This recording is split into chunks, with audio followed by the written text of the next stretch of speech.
فرعون کو اس نے وہ خواب دیکھ لیا تھا کہ ایک ستارہ اٹھے گا اور پھر وہ گرے گا تو میری ساری سلطنت کو تباہ کر دے گا۔ نجومیوں سے اس نے پوچھ لیا، اس نے کہا کہ ایک بچہ پیدا ہوگا جو تیری سلطنت کو تباہ کرے گا۔ چاہیے تو یہ تھا کہ وہ توبہ کرتا، لیکن اس نے کیا کیا کہ اس نے بچوں کو قتل کرانا شروع کیا۔ یذبحون ابناءکم، ذبح کرا دیتا تھا تمہارے بیٹوں کو، اور بچیوں کو وہ زندہ رکھتا تھا۔ اللہ تبارک و تعالیٰ کی قدرت دیکھیے، رب بڑا ہی کریم ہے۔ آپ یقین کریں مولا کے دینے کے انوکھے ہی انداز ہیں۔ یعنی حضرت موسیٰ کوہ طور کے پاس آگ لینے جائیں تو اللہ تبارک و تعالیٰ پہلی وہی فرما کے نبی بنا لے۔ بھائی حضرت یوسف کو کنویں میں ڈالیں تو رب وہاں سے نکال کے مصر کا حکمران بنا دے۔ وہ بڑا ہی بے نیاز ہے۔ مولا کے دینے کے انداز بڑے ہی انوکھے ہیں، وہ بڑے انوکھے انداز میں نوازتا ہے۔ تو حضرت موسیٰ جب پیدا ہوئے تو ان کی والدہ نے پتہ کیا کیا، ان کو ایک صندوق میں بند کر کے دریا میں بہا دیا۔ اب دریا میں بہتے جا رہے ہیں تو ماں تھی تو پریشان بھی ہو گئی، ان کی ہمشیرہ کو کہنے لگی ذرا دھیان رکھنا کدھر جاتے ہیں۔ حضرت موسیٰ علیہ السلام دریا میں بہتے بہتے نا، فرعون نے نا دریا کے کنارے مکان بنایا ہوا تھا۔ آپ کو پتہ ہے بادشاہوں کا ذوق ہوتا ہے، آج کل ہمارے جو حکمران ہیں انہوں نے اس کا نام فارم ہاؤس رکھا ہوا ہے، میرا فارم ہاؤس، اور پرانے زمانے میں لوگ ڈیرا کہتے تھے۔ تو اس نے بھی اس طرح کا فارم ہاؤس بنایا ہوا تھا۔ وہاں پہ حضرت موسیٰ علیہ السلام تیرتے ہوئے تابوت کے اندر، صندوق کے اندر جا رہے ہیں۔ فرعون اور ان کی بیوی حضرت آسیہ بے اولاد تھیں، بڑی تڑپ تھی بیٹے کی، وہ بھی وہاں کھڑی تھیں۔ صندوق تیرتا ہوا آیا تو فرعون نے کہا کہ جاؤ پکڑ کے لاؤ دیکھو کیا ہے۔ جب وہ لے کے آئے نا تو آپ کی ہمشیرہ جو نگرانی کر رہی تھی پریشان ہو گئی کہ یہ تو اس کے ہاتھ لگ گئے، یہ تو اب مار ڈالے گا۔ لیکن جب خوبصورت اور چمکتا ہوا بچہ دیکھا تو بی بی آسیہ کہنے لگی یہ بنی اسرائیل کا ہے ہی نہیں، یہ تو پتہ نہیں کہاں سے بہتا ہوا یہاں آ گیا ہے، تم ایسے ہی چھوڑ، یہ پتہ نہیں کہاں سے آیا، رکھ نہ لیں، رکھ نہ لیں۔ تو حضرت موسیٰ علیہ السلام وہ کہنے لگا نہیں انہی کے ہیں، موسیٰ علیہ السلام اسی کے ہیں۔ تو آسیہ کہنے لگی تیرے تو سر پہ نا بس بھوت ہی سوار ہو گیا، ہر وقت وہی لوگ تجھے یاد رہتے ہیں، یہ پتہ نہیں کہاں سے بہ کے آیا۔ اب رکھ لیا، مان گیا فرعون۔ آپ فرعون کے گھر میں جو اس لیے بچے مروا رہا تھا کہ میری سلطنت حضرت موسیٰ پیدا نہ ہو جائیں، تو اسی کے گھر میں پرورش پانے لگے، اسی کے گھر میں۔ اب عورتیں منگائیں گئیں دودھ پلانے کے لیے، تو حضرت موسیٰ علیہ السلام کسی بی بی کا دودھ نہیں پیتے، تو آپ کی ہمشیرہ نہ وہیں دائیں بائیں گھومتی رہتی۔ تو کہنے لگی جناب آسیہ سے کہ میں ایک بی بی کو جانتی ہوں، بڑی صاف ستھری ہے، مجھے امید ہے یہ بچہ اس کا دودھ پیے گا۔ تو فرعون کہنے لگا دوڑ کے لا، تو وہ اپنی والدہ کو لے کے آئیں تو حضرت موسیٰ نے فوراً دودھ پینا شروع کر دیا۔ فرعون کو پھر تھوڑا شک ہوا۔ ایک روایت یوں بھی لکھی ہے بعض لوگوں نے کہ فرعون ایک دن اٹھایا ہوا تھا حضرت موسیٰ کی، ابھی تھوڑی سی عمر تھی، تو آپ نے اس کی داڑھی پکڑ کے تو ایک گھونسا دے مارا، جلالی تو شروع سے ہے نا۔ تو کہنے لگا آسیہ تو مان نہ مان یہ بچہ وہی ہے۔ تو حضرت بی بی آسیہ کہنے لگی کہ تجھے غلط فہمی ہے، یہ وہ نہیں ہے۔ اس نے کہا دیکھو نا یہ تو اٹھاتی ہے تو پیار کرتا ہے، اور میرے جب قریب آتا ہے تو اس کے لب و لہجے میں تلخی محسوس کرتا ہوں۔ اس نے کہا بچوں کو کیا پتا۔ خیر ایک طرف اس نے کھانے پینے کی چیزیں رکھ دی، ایک طرف انگارے رکھ دیے۔ وہ بھی حضرت آسیہ کہتی ہیں کہ تجھے سمجھ آئے بچے بچے ہوتے ہیں۔ حضرت موسیٰ بچے تو تھے پر تھے تو اللہ کے نبی نا، اللہ کے نبی تھے۔ جب اس نے کہا نا یہ بچے ہیں تو حضرت موسیٰ علیہ السلام بجائے انگاروں کی طرف جانے کے نبی تھے، وہ سیدھے کھانے پینے والی چیزوں کی طرف بڑھنے لگے۔ فرعون کہنے لگا اب بتا۔ اللہ تعالیٰ نے حضرت جبریل کو بھیجا، انہوں نے کہا ادھر نہیں جانا آپ ادھر جائیے۔ تو آپ آگ کی طرف گئے اور ایک کوئلہ اٹھا کے زبان پہ رکھ لیا۔ تو آسیہ کہنے لگی سمجھ آئی، بچے کو کیا پتا کدھر جانا ہے کدھر نہیں جانا، اگر وہ اتنا ہی خیال ہوتا وہی بچہ ہوتا تو آگ۔ اور بعض مفسرین نے لکھا ہے یہ جو حضرت موسیٰ دعا مانگتے تھے نا ربی شرح لی صدری ویسر لی امری، یہ وہ آگ کا انگارہ جب کوئلہ منہ میں رکھا تھا نا تو اس کی وجہ سے زبان میں کچھ لکنت آ گئی تھی، تو آپ دعا کرتے تھے کہ یا اللہ میری زبان کی وہ بند گرا کھول دے تاکہ میں کھل کے فرعون کے سامنے بات کر سکوں۔ وہیں حضرت موسیٰ پلنے لگے، وہیں پلے، وہیں جوان ہوئے، وہیں اللہ نے ساری دولتیں دی، بہن بھی ملی، ماں بھی ملی۔ اور سارے عزیزوں کا پیار بھی ملا. اسی گھر کے اندر اللہ نے پرورش کر کے فرعون کے ظلم سے بنی اسرائیل کو نجات عطا فرمائی. تو موسیٰ پھر فرعون کے گھر میں پلنے لگے اور جب جوان ہو گئے تو فرعون کے ہاں جو ظلم ہوتا تھا حضرت موسیٰ اس پر بول پڑتے تھے, جلال فرماتے تھے. تو فرعون پھر ناراض رہنے لگا, یہاں تک کہ اس نے آپ کو نکال دیا, آپ تشریف لے گئے وہاں سے. تو حضرت موسیٰ ایک دن شام کے وقت دوبارہ آئے بستی میں, لوگ سوئے ہوئے تھے. تو دو آدمی, ایک بنی اسرائیل میں سے اور ایک فرعون کی اپنی قوم میں سے, وہ دونوں آپس میں جھگڑ رہے تھے. لیکن وہ جو حضرت موسیٰ کی بنی اسرائیل کی قوم کا شخص تھا, اس پر وہ قبطی, وہ جو فرعون کے قریبی لوگوں میں سے تھا, وہ ظلم کر رہا تھا اور بوجھ اٹھانے کی بات کر رہا تھا.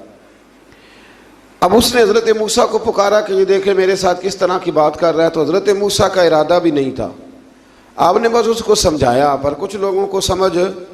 تو حضرت موسیٰ نے پھر ایک مکہ مارا, ایک گھونسا مارا, صرف ایک ہی. یہ کئی تگڑے اور دلیر اس طرح کے بھی ہوتے ہیں کہ گھونسا ایک بھی برداشت نہیں کرتے. وہ ایک مارا, آدمی دھڑام سے زمین پہ گرا اور ماری گیا. حضرت موسیٰ کا ارادہ نہیں تھا, لیکن وہ مر گیا. حضرت موسیٰ علیہ السلام نے اس بات پر اپنے رب سے استغفار بھی فرمائی. قرآن کہتا ہے کہ انہوں نے معافی چاہی کہ اللہ میرا ارادہ نہیں تھا. بہرحال اگلے دن نا حضرت موسیٰ دوبارہ آئے.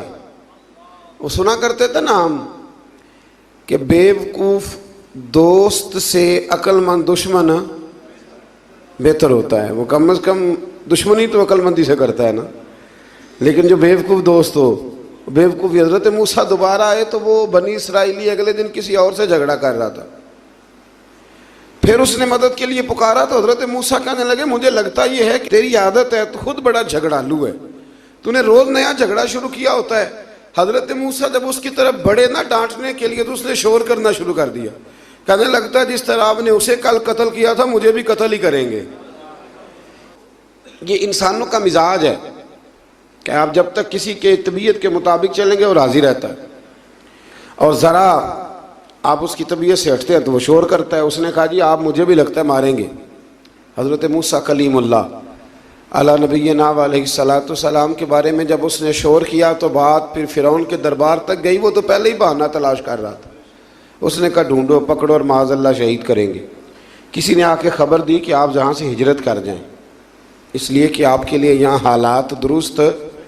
اور بھائی یہ چھوڑ دیا کریں بات کہ فلاں آدمی کے حق میں فلاں جگہ حالات کیسے خراب ہوئے, تو نبی کریم علیہ السلام مکہ چھوڑ کے کیوں آئے, حضرت موسیٰ علیہ السلام نے ہجرت کیوں فرمائی. یہ ایک ایسی عجیب بحث ہے جس کو لوگ بلا وجہ چھوڑ دیتے, بلا وجہ چھیڑ دیتے ہیں. اور بالخصوص ایک خاتون نے ایک دفعہ مجھے پیغام دیا تو میں بڑی اس کی بات سن کے مجھے عجیب لگا. وہ کہنے لگی کہ دوسری جگہ میری شادی ہوئی ہے, مجھے طلاق ہو گئی تھی, تو مجھے ایک تانا روز سننے کو ملتا ہے تو اتنی اچھی ہوتی تو وہاں نہ رہ لیتی. تو بھئی یہ کوئی تانے والی بات ہے؟ کوئی ضروری ہے کہ بیوی غلط ہوتی ہے تو طلاق ہوتی ہے؟ اللہ کے محبوب علیہ السلام کی دو صاحبزادیوں کو ابو لہب کے دو بیٹوں نے طلاق بھیج دی تھی, کس کی غلطی تھی؟ تو آپ کیا کہہ سکتے ہیں یہاں کیوں طلاق؟ تو اتنی جلدی بات تھوڑی کر دیں گے آپ, تھوڑی احتیاط فرمائیں بولنے میں. تو حضرت موسیٰ علیہ السلام وہاں سے نکلے اور آپ مدین کی طرف چلے گئے. مدین وہ علاقہ تھا جہاں فرعون کی حکومت کوئی نہیں تھی. حضرت موسیٰ جیسے ہی وہاں پہنچے تو ان کے اندر ایک جذبہ تھا, وہ ظلم ہوتا نہیں دیکھ سکتے تھے. جب وہاں پہنچے تو انہوں نے دیکھا لوگ اپنے اپنے جانوروں کو گھاٹ پہ پانی پلا رہے ہیں, اور دو خواتین ہیں وہ بالکل پیچھے کھڑی ہیں. تو حضرت موسیٰ کلیم آگے بڑھ کے کہنے لگے تم کیوں نہیں پانی پلاتی؟ تو وہ کہنے لگی ہمارا بھائی کوئی نہیں, باپ ہمارا بوڑھا ہے. اللہ اکبر. مجبوری یہ ہے, ہم ہیں بھی پردہ دار گھرانے کی, مجبوری ہماری یہ ہے کہ جب تک یہ سارے لوگ پانی پلا نہیں لیں گے اتنی دیر تک ہماری باری نہیں آئے گی. تو حضرت موسیٰ کلیم اللہ علیہ السلام فرمانے لگے اچھا یہ بات ہے تو جانور مجھے دو. وہ ہو یہ رہا تھا کہ چونکہ مرد پانی پلا رہے تھے تو اور جتنے بھی مرد آتے جاتے تھے وہ گھستے جاتے تھے, اور عورتیں بیچاری کھڑی تھیں. حضرت موسیٰ جھٹ سے آگے بڑھے, پیچھے ہٹو. ان دو خواتین پاک باز عورتوں کے جانوروں کو پانی پلایا اور پھر آپ دوبارہ وہیں بیٹھ گئے۔ وہ بیبیاں جلدی جلدی گھر گئیں، جا کے اپنے والد سے کہنے لگی ابا جی کمال ہو گیا، اس بستی میں ایک ایسا آدمی ملا ہے جو عورتوں کی طرف دیکھتا ہے تو نیکی کرنے کے لیے آگے بڑھتا ہے، جو مجبور اور بے کس کے لیے اچھے جذبات رکھتا ہے۔ فرمایا جلدی لاؤ۔ کچھ مفسرین اور طرف بھی گئے ہیں، لیکن جمہور نے لکھا ہے کہ وہ حضرت شعیب علیہ السلام تھے۔ حضرت شعیب نے گھر بلایا، اپنی ایک بیٹی کو بھیجا، فرمایا بیٹے بلا کے لاؤ۔ وہ جب گھر آئے تو آپ فرمانے لگے آپ میرے ساتھ اجرت طے کر لیں، 8 سال یا 10 سال آپ میری بکریوں کو چرائیں، میرے گھر میں رہیں۔ اور پھر فوراً ہی فرمانے لگے اگر آپ ہمارے گھر میں رہیں گے، دیکھ بھال کریں گے تو میں اپنی ایک بیٹی کا نکاح بھی آپ کے ساتھ کر دوں گا۔ تو 8 سے 10 سال حضرت موسیٰ نے وہاں قیام فرمایا۔ اور پھر جب آپ کا نکاح ہو گیا تو آپ اپنی بیوی کو لے کے مصر کی جانب جا رہے تھے، تو رستے میں نا ٹھنڈ زیادہ ہو گئی، تو اپنی زوجہ سے کہنے لگے وہاں آگ جل رہی ہے، میں تیرے لیے آگ لے کے آتا ہوں تاکہ تو تاپ سکے، گرمی حاصل کر سکے۔ وہاں گئے تو درخت سے آواز آئی موسیٰ میں تیرا رب ہوں۔ درخت سے آواز آئی موسیٰ میں تیرا رب ہوں، اور حضرت موسیٰ کلیم اللہ کو وہاں وحی آنی شروع ہوئی۔ وہاں وہیں اللہ تعالیٰ نے انہیں وہ عصا عطا فرمایا جو پھر بعد میں اژدہا بنتا تھا۔ رب کریم نے وہیں حضرت موسیٰ کلیم کو وہیں ید بیضا عطا فرمایا۔ اپنا ہاتھ گریبان میں ڈال کے نکالتے تھے تو چاند اور سورج کی طرح روشنی دیا کرتا تھا۔ ید بیضا لیے بیٹھے ہیں اپنی۔ میں کبھی کبھی کہا کرتا ہوں کہ مولا کے دینے کے انداز بڑے انوکھے ہیں۔ بھائی یوسف کو کنویں میں پھینکتے ہیں تو اللہ مصر کا حکمران بنا دیتا ہے۔ فرعون تکلیف دیتا ہے، بظاہر حضرت موسیٰ کو دیس سے نکالتا ہے تو اللہ تبارک و تعالیٰ انہیں نبوت کی دولت عطا کر دیتا ہے۔ تو یہ اللہ تبارک و تعالیٰ کی تقسیم ہے نا جی، اور مولا کے دینے کے انداز انوکھے ہیں، نرالے ہیں، بے نیاز ہے نا، جب دیتا ہے تو پھر کمال ہی کرتا ہے۔ تو پھر حضرت موسیٰ وہاں سے واپس آئے اور آ کر کے آپ نے دوبارہ وہ سارا نظام زندگی شروع فرمایا۔ موسیٰ علیہ السلام نے ان کو دعوت حق دی اور کہا کہ میں تمہارے پاس واضح نشانیاں لایا ہوں، بنی اسرائیل کو میرے ساتھ بھیج دو۔ فرعون نے معجزات پیش کرنے کے لیے کہا تو حضرت موسیٰ علیہ السلام نے اپنا عصا زمین پہ ڈالا، اپنا عصا، اپنی چھڑی، اپنا ڈنڈا زمین پہ ڈالا تو وہ ایک واضح اژدہا بن گیا۔ پھر حضرت سیدنا موسیٰ علیہ السلام نے اپنا ہاتھ گریبان سے نکالا تو وہ دیکھنے والوں کے لیے روشن ہو گیا، ہاتھ کے اندر نور پیدا ہو گیا۔ ید بیضا لیے بیٹھے ہیں اپنی آستینوں میں۔ فرعون کے سرداروں نے حق کو قبول کرنے کی بجائے اسے جادو قرار دے دیا اور کہا کہ یہ تمہیں اپنے ملک سے نکالنا چاہتا ہے۔ انہوں نے کہا اس معاملے کو ذرا ڈھیل دو اور جادوگروں کو جمع کرو۔ جادوگر آئے، انہوں نے فرعون سے کہا کہ ہم حضرت موسیٰ کے مقابلے میں جادو تو دکھائیں گے معاذ اللہ، لیکن اگر ہم غالب آ گئے تو پھر ہمارا انعام کیا ہوگا؟ سودا پہلے طے کرنا ہے، کیا انعام ملے گا؟ اس نے کہا کہ اگر تم غالب آ گئے تو میں تمہیں اپنا قریبی بنا لوں گا۔ بادشاہوں کا قریبی ہونا بھی تو بڑی بات ہے نا، لوگ بڑے پاپڑ بیلتے ہیں قریبی ہونے کے لیے، اور یہ جو قریبی ہوتے ہیں نا، بالخصوص جو بادشاہوں کے قریبی ہوتے ہیں، بادشاہوں کی تباہی کا سبب بھی یہی لوگ ہی بنتے ہیں۔ یہ ان کو روز خبر دیتے ہیں کہ سب اچھا ہے، سب اچھا ہے، اور دنیا کے زیادہ تر حکمران انہی لوگوں کی وجہ سے تباہ ہوتے ہیں، چونکہ ان کا خود عوام سے رابطہ نہیں رہتا۔ اگر وہ خود عوام کے ساتھ ڈائریکٹ رابطہ کریں تو شاید انہیں اچھی اور صاف ستھری چیزیں سمجھنے کو مل جائیں۔ خیر، جادوگروں نے جب کہا ہمیں کیا دو گے تو اس نے کہا تمہیں قریبی بنا لوں گا۔ جادوگروں نے موسیٰ علیہ السلام سے کہا کہ آپ پہل کریں گے یا ہم پہل کریں؟ تو موسیٰ علیہ السلام نے کہا تم پہل کرو۔ جب جادوگروں نے اپنی رسیاں زمین پہ ڈالیں تو لوگوں کی نگاہوں کو سحر زدہ کر دیا، جادو کر دیا اور انہیں ڈروا دیا۔ انہوں نے کہا یہ تو بڑا جادو لے آئے۔ تو اللہ تعالیٰ نے حضرت موسیٰ علیہ السلام کو حکم دیا کہ آپ بھی اپنا عصا زمین پہ ڈالیں۔ ان کی رسیاں سانپ بن گئی تھی نا، دراصل وہ سانپ بنی نہیں تھی، لوگوں کی آنکھوں پر جادو ہو گیا تھا، انہیں سانپ نظر آ رہا تھا۔ فرمایا آپ بھی اپنا عصا زمین پہ ڈالیں۔ وہ عصا سانپ بنا اور جادوگروں کی ساری چیزوں کو نگل ہی گیا، ان کی بہت ساری رسیاں سانپ بنی تھی، ان کا ایک ہی عصا سانپ بنا اور سب کو نگل گیا۔ اس طرح کے معجزے کی حقانیت اور جادوگروں کا بطلان ثابت ہوا اور فرعونی رسوا ہو گئے، جادوگر سجدے میں گر گئے اور اللہ پر ایمان لے آئے۔ فرعون نے انہیں دھمکی دی کہ تم میری اجازت کے بغیر ایمان لے آئے ہو، میں تمہارے ہاتھ اور پاؤں مخالف سمت سے کاٹ دوں گا، یعنی الٹا ہاتھ کاٹ دوں گا، سیدھا پیر کاٹ دوں گا، میری بغیر اجازت ایمان لے آئے ہو، اور تمہیں سولی پہ بھی چڑھوا دوں گا۔ انہوں نے کہا کہ ایمان لانے کی پاداش میں تم ہمیں سزا دینا چاہتے ہو؟ پھر انہوں نے اللہ تعالیٰ سے صبر اور استقامت کی دعا کی۔ اس کے بعد فرعون نے بنی اسرائیل کے بیٹوں کو قتل کرنے کی اور بیٹیوں کو زندہ چھوڑنے کا حکم دے دیا۔ موسیٰ علیہ السلام نے قوم کو صبر کی تلقین کی اور کہا کہ نیک انجام اہل تقویٰ کے لیے۔ یہاں ایک لطیف بات ہمارے صوفیاء نے بھی لکھی ہے۔ صوفیاء کہتے ہیں کہ فرعون نے کلمہ نہیں پڑھا اور جادوگر کلمہ پڑھ گئے۔ وہ کس طرح کلمہ پڑھ گئے؟ تو کہنے لگے دراصل انہوں نے آتے ہی حضرت موسیٰ کا ادب بڑا کیا تھا۔ جادوگر حضرت موسیٰ کے مقابلے میں آ کے بھی ان سے کہتے ہیں کہ رسیاں آپ پہلے ڈالیں گے کہ ہم ڈالیں، آپ اصحا پہلے رکھیں گے کہ ہم رکھیں؟ تو اتنا سا ادب کیا تو رب کریم نے فرمایا جو نبی کا ادب کرے وہ بے ایمان نہیں رہ سکتا، جو نبی کا ادب کرے وہ بے ایمان نہیں رہ سکتا، اور جو نبی کی بے ادبی کرے وہ ایماندار نہیں رہ سکتا۔ ختم ہو گئی بات۔ یہاں ہمارے صوفیاء نے یہ بات لکھی ہے کہ چونکہ انہوں نے آتے ہی کہا تھا کہ آپ پہلے ڈالیں گے یا ہم پہلے ڈالیں، تو حضرت موسیٰ سے انہوں نے پوچھ لیا، نبی کے پوچھے بغیر پہل نہیں کی، تو اللہ نے انہیں ایمان کی دولت عطا کر دی۔ اللہ تعالیٰ نے فرعونیوں پر قحط سالی کا عذاب نازل کیا۔ فرعونیوں کا طریقہ یہ تھا کہ اچھائی کو اپنا کمال گردانتے تھے، کہتے تھے یہ ہماری طرف سے، اور برائی کو معاذ اللہ بدشگونی کے طور پر موسیٰ علیہ السلام کی طرف منسوب کرتے تھے، کہتے تھے معاذ اللہ آپ کی وجہ سے یہ سارا کچھ ہو رہا ہے۔ ہوتے نا نہیں کہتے ہیں جب سے میں وہاں گیا ہوں تب سے، ہمارے بزرگ ایک لطیفہ بھی سنایا کرتے تھے کہ کسی زمیندار نے نماز پڑھنی شروع کی تھی تو اس کے جانور مرنے شروع ہو گئے۔ اب لوگ سمجھتے ہیں کہ معاذ اللہ شاید یہ کسی بزرگ کے سبب سے ایسا ہے، حالانکہ یہ تو اللہ کی طرف سے آزمائش ہوتی ہے، اس کی حکمتیں ہوتی ہیں۔ اللہ تبارک و تعالیٰ نے ان پر عذاب کیا نازل کیا؟ آیت نمبر 130 اور 143 کا بھی آپ سورہ اعراف کی پڑھیں تو اللہ تعالیٰ نے ان پر ٹڈیوں کا، جموں کا، مینڈکوں کا اور خون کا عذاب نازل کیا۔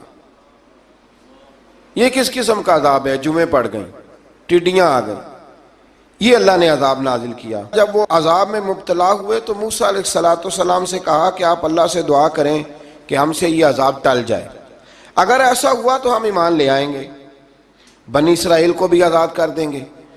لیکن موسیٰ علیہ السلام کی دعا کے نتیجے میں جب عذاب ٹل جانے کے بعد فرعونی پھر اپنے وعدے سے پھر گئے۔ بنو قریظہ والوں نے بھی کئی دفعہ حضور سے وعدے کیے پر اپنے وعدوں پر قائم۔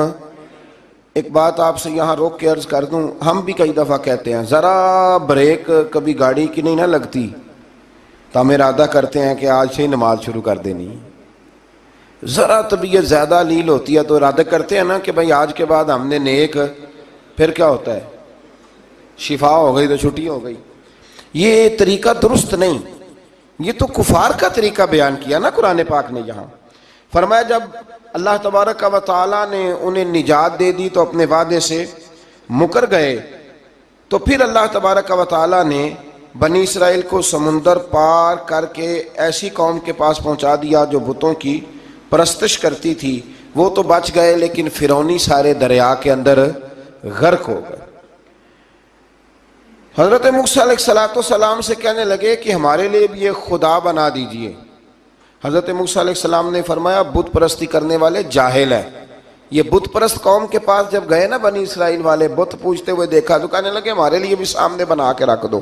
فرمایا یہ تو جاہل ہیں، تم انہیں دیکھ کے اثر قبول کر رہے ہو، اور اپنی جاہلیت کے باعث یہ ہلاک ہونے والے بھی ہیں۔ پھر اللہ تعالیٰ نے بنی اسرائیل پر اپنی نعمتوں کا ذکر فرمایا، اور موسیٰ علیہ السلام نے اپنی قوم میں ہارون علیہ السلام کو اپنا جانشین فرمایا اور کوہ طور پر تشریف لے گئے۔ اللہ نے فرمایا وہاں آ جائیں، میں آپ کو تورات عطا کرتا ہوں۔ 40 دن کا یہ عرصہ تھا۔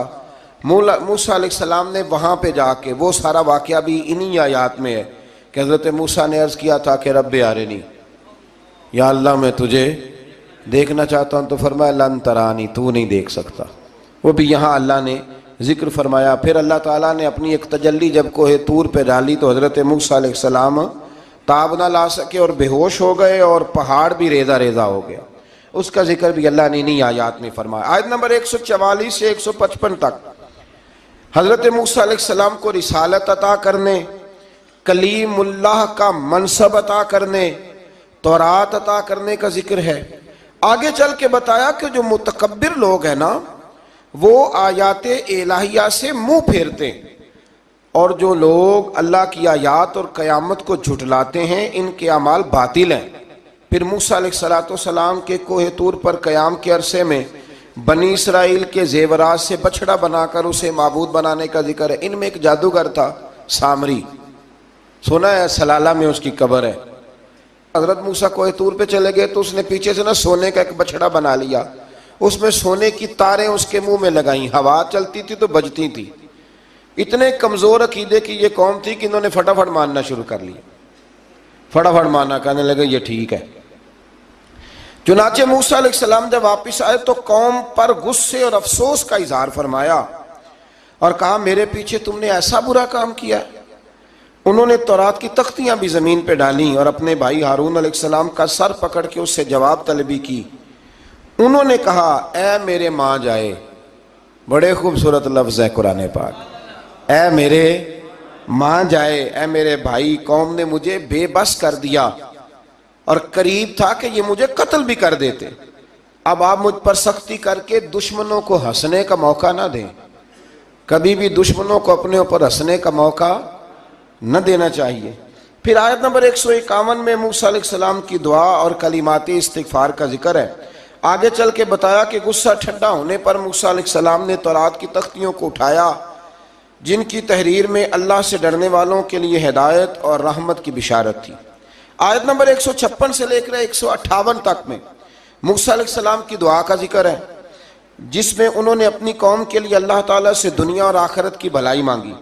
اللہ تعالیٰ نے فرمایا یہ کامل نعمت میں ان لوگوں کو عطا کروں گا جو ایمان کے ساتھ تقوی بھی اختیار کریں گے، یہ انہیں ملے گی نعمت، اور پھر وہ زکوٰۃ دیں گے اور اس عظیم رسول یعنی نبی کریم صلی اللہ تعالی علیہ وآلہ وسلم کی وہ پیروی کریں گے۔